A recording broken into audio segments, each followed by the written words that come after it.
Savez-vous qu'il existe des personnes vraiment spéciales dans notre vie et autour de nous, des personnes qui possèdent toujours des perceptions différentes?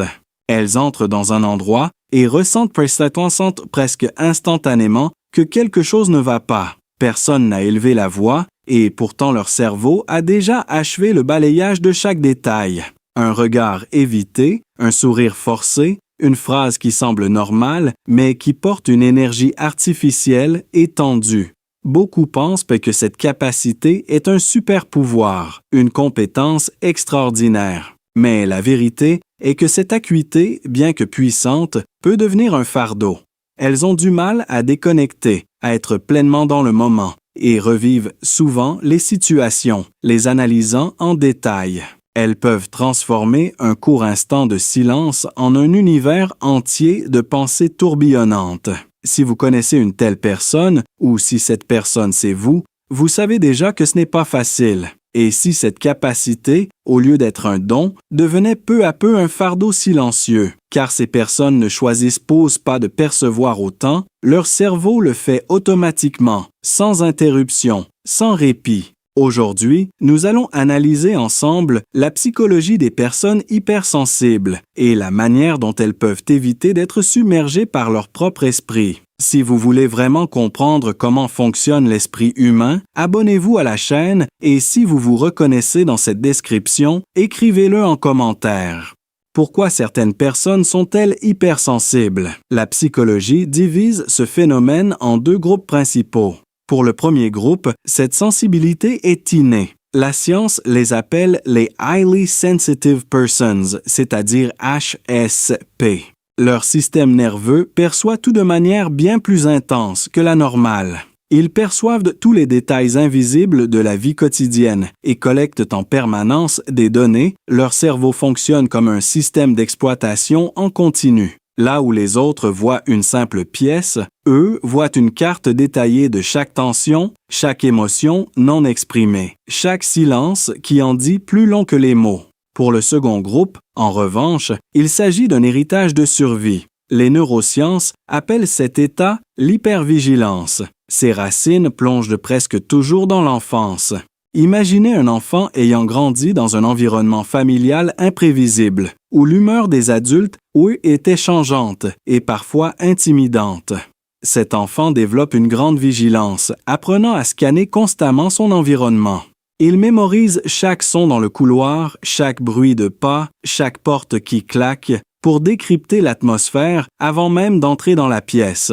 Il sait exactement quand faire son apparition en souriant et quand disparaître silencieusement comme une ombre. Cet enfant ne joue pas, il surveille, il ne rêve pas, il calcule. Sur le plan biologique, leur amygdale a enregistré un message fixe et permanent. Cet environnement n'est pas sûr, scanne en permanence. Leur système nerveux a construit seul un réseau pour anticiper les situations potentiellement difficiles avant qu'elles ne surviennent. Et avec le temps, cette vigilance s'est transformée en une conscience si profonde qu'elle est devenue une partie intégrante de leur identité. À l'âge adulte, ils se reprochent de trop penser, mais non, ils ne sont pas défectueux. Ils portent une intelligence forgée par la survie, une intelligence que la plupart des autres n'auront jamais. Ce n'est pas une faiblesse, c'est une armure construite brique par brique dans l'enfance, qui continue de les protéger même quand le danger n'existe plus.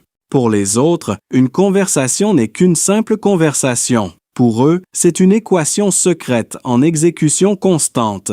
Le responsable envoie Jayce un message sur WhatsApp à 17 heures. Passe me voir dans mon bureau tout à l'heure. Pour les autres, c'est simplement une réunion.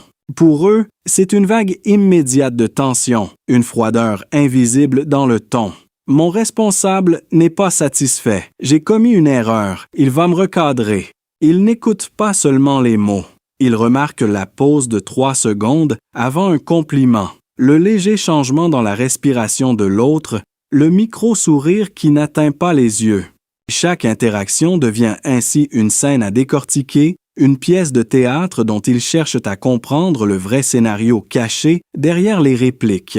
Cette situation découle du fait que le Default Mode Network, le réseau de réflexion du cerveau, est chroniquement hyperactif. La moitié d'eux sourit, tient une tasse de café à la main et participe à la vie. L'autre moitié analyse secrètement tout ce qui se passe et leur cerveau note en permanence les informations. Résultat, leur esprit trouve rarement un vrai repos. Ils se sentent épuisés même après une journée tranquille au bureau car leur cerveau vient de courir un marathon invisible que personne d'autre n'a pu voir. Ils rentrent chez eux le soir, non pas pour se reposer, mais pour continuer à traiter en silence tout ce que la journée leur a laissé. Ils ne se contentent pas de ressentir une émotion, ils l'observent et la jugent. En se promenant dans les rues de Paris, ils ressentent soudainement une tristesse inexpliquée. Au lieu de simplement être triste, ils commencent immédiatement à se questionner. Pourquoi suis-je triste? Je devrais être reconnaissant. Pourquoi est-ce que je me sens vide? Ils remettent même en question leur moment de joie. Attablés avec des amis à Montmartre, ils rient d'une blague. Mais une seconde après, une partie de leur esprit commence à évaluer la scène de l'extérieur. J'ai trop ri? Était-ce exagéré? Est-ce que ça semblait sincère? C'est comme danser en fixant le miroir. On ne rate aucun pas, mais on perd complètement le sens du rythme. Ils sont présents et absents en même temps. Leur corps est là, mais leur esprit est déjà en train d'analyser ce qui vient de se passer. Ils recherchent en permanence les raisons cachées derrière les comportements humains. Un collègue leur apporte un café et fait l'éloge du projet qu'ils viennent de terminer. Au lieu de simplement apprécier le compliment, leur cerveau en analyse aussitôt les raisons. Qu'est-ce qu'il attend de moi? Il espère un service en retour? La gentillesse leur semble toujours conditionnelle. Quelqu'un qui s'excuse ne leur paraît jamais vraiment sincère. Dès qu'une promesse est prononcée, leurs oreilles se transforment, pour ainsi dire, en radar. Ils ne deviennent pas rancuniers, simplement très prudents. Et parfois, ils se sentent seuls même dans un environnement animé et plein de monde. Car il semble que personne d'autre ne perçoive la couche de réalité qu'ils voient en permanence. Cette solitude n'est pas un manque de relation, c'est le sentiment douloureux de voir trop clairement dans un monde qui préfère rester flou. Pour eux, l'empathie n'est pas un choix, c'est un état permanent. Ils entrent dans une salle de réunion. Personne ne parle, et pourtant, ils perçoivent le poids de la tension entre deux collègues. Leur esprit fonctionne comme du papier buvard émotionnel. Cela va bien au-delà de la simple empathie cognitive. Cela s'étend à l'empathie émotionnelle. Ils absorbent et vivent la douleur des autres comme si c'était la leur. Leurs neurones miroirs s'activent avec une intensité extraordinaire. La personne assise à côté d'eux dans le métro parisien tape nerveusement du pied et soudainement leur propre cœur s'emballe. Un ami leur raconte son divorce et cette douleur reste dans leur poitrine pendant plusieurs jours. Ils se retrouvent souvent à être le pilier émotionnel de leur entourage, ce qui peut mener à un épuisement profond. Ils absorbent les préoccupations des autres, qui se sentent ensuite soulagés, tandis qu'eux continuent de porter ce poids. Tout le monde vient se vider auprès d'eux et repart soulagé pendant qu'eux portent ce poids jusqu'au lendemain. La science appelle ce concept l'interoception, c'est-à-dire la perception intérieure. Chez les personnes hypersensibles, ce système est extrêmement sensible. Ils boivent un café. La caféine accélère le rythme cardiaque. Pour la plupart des gens, cela signifie simplement se réveiller. Pour eux, le cerveau l'interprète comme un signe d'alerte. Une sensation de panique peut survenir. Un cercle vicieux se crée. La sensation physique est lue comme un signe d'inquiétude. Le corps libère du cortisol, les sensations s'intensifient encore davantage. Le corps devient une série d'alarmes qui sonnent en continu. Et plus il tente de contrôler ces alarmes, plus elles résonnent fort, comme si la tension elle-même alimentait le feu. Lorsque tout devient oppressant, la conscience se transforme en contrôle, guidée par une conviction cachée. Si je parviens à prévoir chaque variable, la douleur ne me prendra pas par surprise.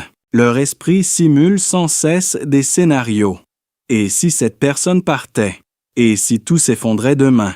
Ils restent piégés dans 10 versions différentes du futur, tandis que le moment présent s'écoule sans eux. Ils ne peuvent pas éteindre leur conscience, et ils ne le doivent pas non plus.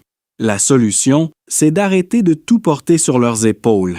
Ceux qui parviennent à aller au-delà s'appuient sur 3 principes libérateurs. Premier principe.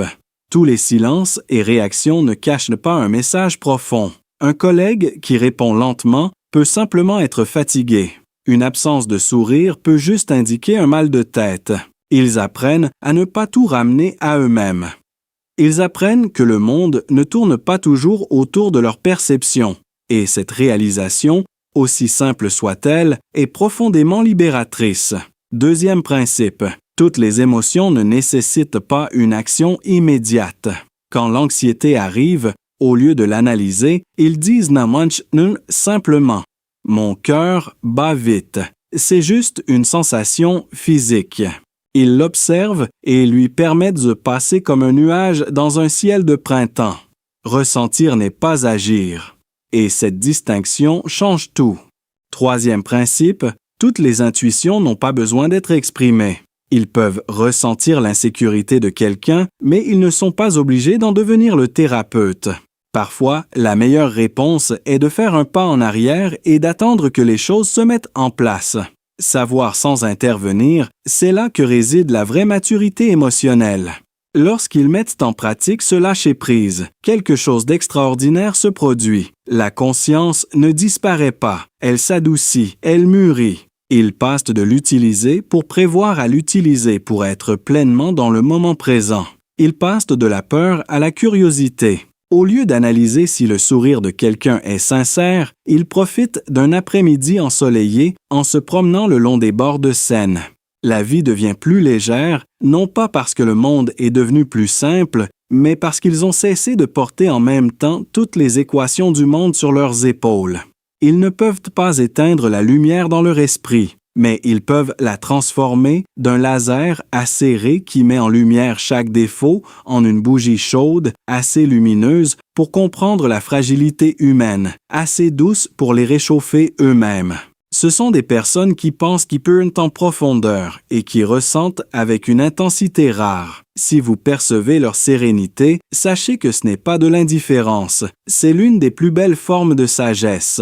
Si vous vous êtes reconnu dans cette vidéo, écrivez-le en commentaire. Vous n'êtes pas seul. La profondeur que vous portez n'est pas un défaut. C'est un don qui attend simplement d'être compris. Si cette vidéo vous a fait réfléchir, abonnez-vous à la chaîne pour ne pas manquer les prochains contenus. À très bientôt.